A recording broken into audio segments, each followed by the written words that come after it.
how did you feel coming into the game with a smooth, laid-back, harmonic, melodic type of flow in an era when everyone was super hardcore, gangsta, rough, tough, and rugged? Were you guys reluctant to come out with that type of style at the time?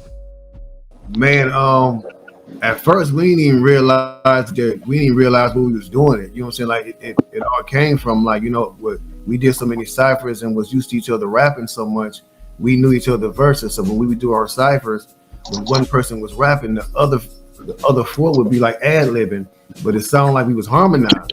People started telling us, like, yo, it sound like y'all like the Rapping Temptations or some shit. You know what I'm saying? Like, so we started like just rapping in the hood, and like that's what people started telling us. And like, you know, we even did some talent shows in Cleveland, man, and we was doing, like, we actually performed the song Ouija that we put on our first album, and we got gong like a mother. And it was like, it was like, get that Oriental sounding shit up out of here, man. You know what I'm saying?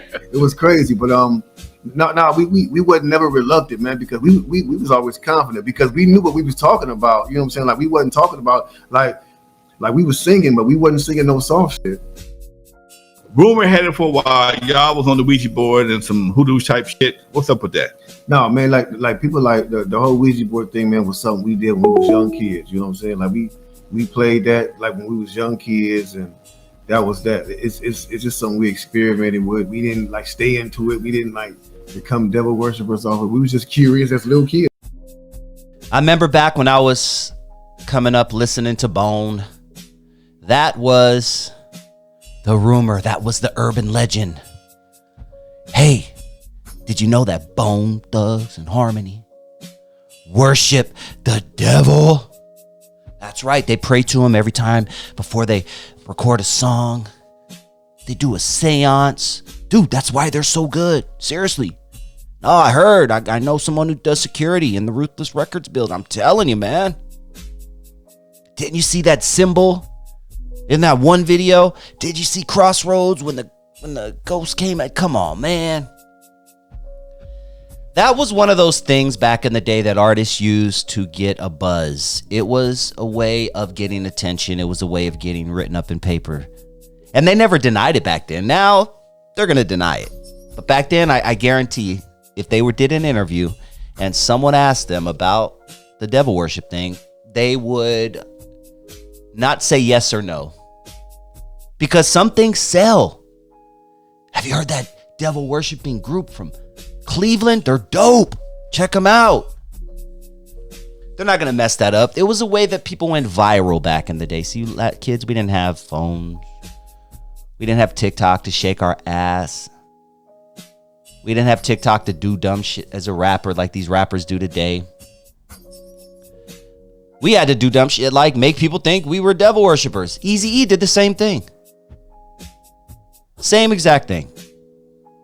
Eazy-E hung out with rock and rollers. Eazy-E knew what it took to get in the papers, to get in the magazines. So Eazy-E would do things like take pictures with satanic symbols, dress as a devil in music videos.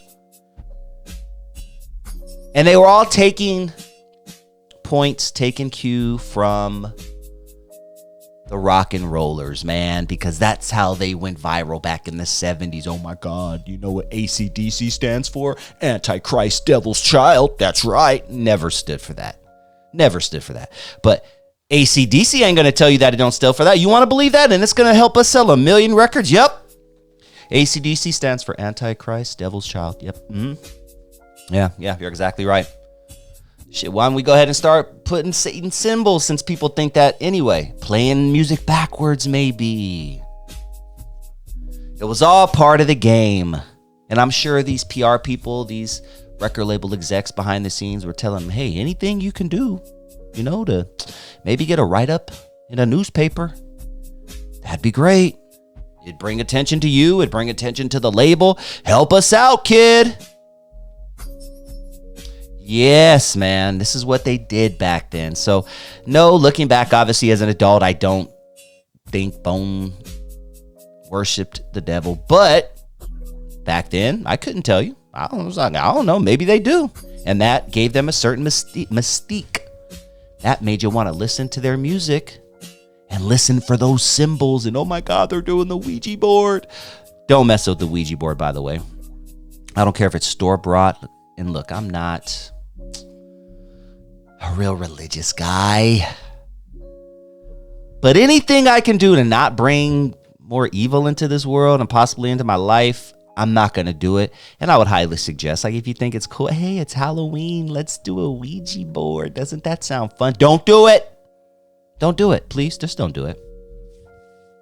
Because you may invite something in that does not leave. And when I say in, I don't mean into your room. I don't mean into this world. I mean possibly into you. Don't mess with the Ouija board.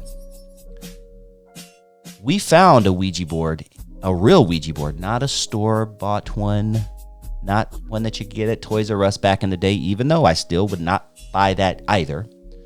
We found a real legit Ouija board in a home in the back garage. It was behind a shed, I do believe. It was wooden. And I remember just not feeling, I felt uneasy around it. Saw it once and never set foot around. I don't know what my brother did with it, if he tried anything with it, my little brother, or I don't know what happened to it. I'm sure if I asked him today, he would probably tell me. I got to actually ask him whatever happened to that. But nope. That was a real Ouija board that I found in our backyard of this random house that we lived in for a few years. Don't mess with it. But what do you guys think about Bone possibly worshiping the devil? I mean, Krayzie Bone already said, no, it's a done. Stop it. Stop. You know what I mean? What do you think about this Krayzie Bone interview? I know I'm just playing the clips. The link to the full interview is in the description. So if you want to check out the full interview, just go down to the link in the description and you can check that out. And tell me what you think about this Bone Thugs and Harmony Krayzie Bone interview. I think they're one of the greatest groups of all time. So I was really excited to sit down and interview Mr. Krayzie Bone. And I just want to know what you guys think. And also, please do me a favor. When you do click on that link, I know I was having like a brain. I was trying to think of something. I was like, there's something I got to tell them. When you click on that link in the description, make sure you hit the subscribe button first on that channel, NWA Stories with Lonzo. NWA Stories with Lonzo. We do a show there every single Tuesday, and that is where, I'm telling you, we got some dope interviews there, man. If you're an 80s and 90s hip-hop fanatic, that is the right place for you to be. NWA Stories with Alonzo. I do appreciate you guys. Please hit that like button if you have not already. And if this is your first time joining the channel and you like what you hear, please hit that subscribe button. And if you enjoyed this clip, you just might appreciate this bonus clip I'm about to play for you right now. A little funny story, actually. Bone Thugs got me laid in high school. Yeah, that's right. Bone Thugs and Harmony got me laid. So when I've met a couple members of Bone Thugs, but I've never told them this story. I actually had me and Alonzo interview Krayzie Bone not too long ago, and that was a really cool interview. But Bone Thugs got me laid in high school. What do you mean, Dusty? Well, I'll tell you what I mean. If you just sit down and calm your little nerves and hit that like button real quick. Hit that like button, and I'm going to tell you how Bone Thugs and Harmony got me laid. If you haven't smashed that like button, smash it. Please hit that subscribe button if you're remotely entertained with what you're hearing right now. All right, did you hit that like button? Because I'm about to tell you a story of how Bone Thugs and Harmony got me laid. There was a very, very fine girl. I'm not going to say her name because she's probably divorced and married twice over now, but she really loved the song Crossroads. You guys remember Crossroads? Shout out to Uncle Charlie. And I'm gonna miss everybody, and I'm gonna miss every long gone, and I'm gonna miss everybody. So I would sing the song in class, just like in my, where you're at your desk and you kind of just like I did now, and I'm gonna miss everybody. She would ask me like, hey, what are they saying? Can you help me understand what they're saying? So I would, like tell her in class, yeah, they're saying this, they're saying, oh, that's so cool. How do you know? I just feel like you just gotta really listen. So I thought, why not go home and do something that can possibly get me in this girl's drawers? So I wrote the lyrics from front to back of Crossroads, from the beginning to the end. See you at the crossroads so you won't be lonely. See you at the crossroads so you won't be lonely. And I'm gonna miss everybody, and I'm gonna miss every long gone. I don't know why that's my favorite part. My dog's like, will you stop singing, bro? Sorry, mama. And I'm gonna miss every long gone. So I wrote every word down on a paper. And that, my friends, got me laid. Well, first it got me a little hand job, and then the hand job led to a bird, and I was like, yes, thank you, Bone Thugs and Harmony. One more reason to love you guys. They went on to release a few albums that just were amazing. I mean, really, really good. East 99 Eternal is probably my favorite Bone album. Yeah, that's my favorite Bone album. And then, of course, each one of them branched off and started releasing projects themselves. I think Wishbone's the only one who didn't really have a project. And as I'm on Wikipedia right now, poor Wishbone is the only one that doesn't have a Wikipedia page. Everybody else has a Wikipedia page, but Wishbone. See, man, they can't even... Damn, man, somebody's hating on Wishbone, bro. They used to always put him last in songs. And what, now he doesn't even have a... Who's this published this? Dog, Wishbone, that's the one I want to talk to. Lazy Bone does interviews all the time. Krayzie's done interviews. Busy does his own podcast interview, all that. I want to know about Wishbone, dog. I want to talk to Wishbone. For real. My man doesn't even have his own Wikipedia page. I'm kind of disappointed in that. But anyway, so they went on to release a bunch of albums. Even The Art of War was dope. The Art of War in 1997. I liked The Art of War. That was a good one. Oh, I got to go back and listen to some of those songs because that was a good one. That was a real good one. I mean, they were on soundtracks. My favorite soundtrack song from them was probably, what's that song where they're all sitting on the roof? Set It Off. Dun, dun, dun, dun. Boom, boom, boom, boom, boom. Wasteland soldiers. Dun, dun, dun, dun. Set It Off, and they're sitting in the roof. Dun, dun, dun, dun, dun, dun, dun, dun, dun. Bone, you gotta be prepared for eternal warfare. Oh man, dude, are you kidding me?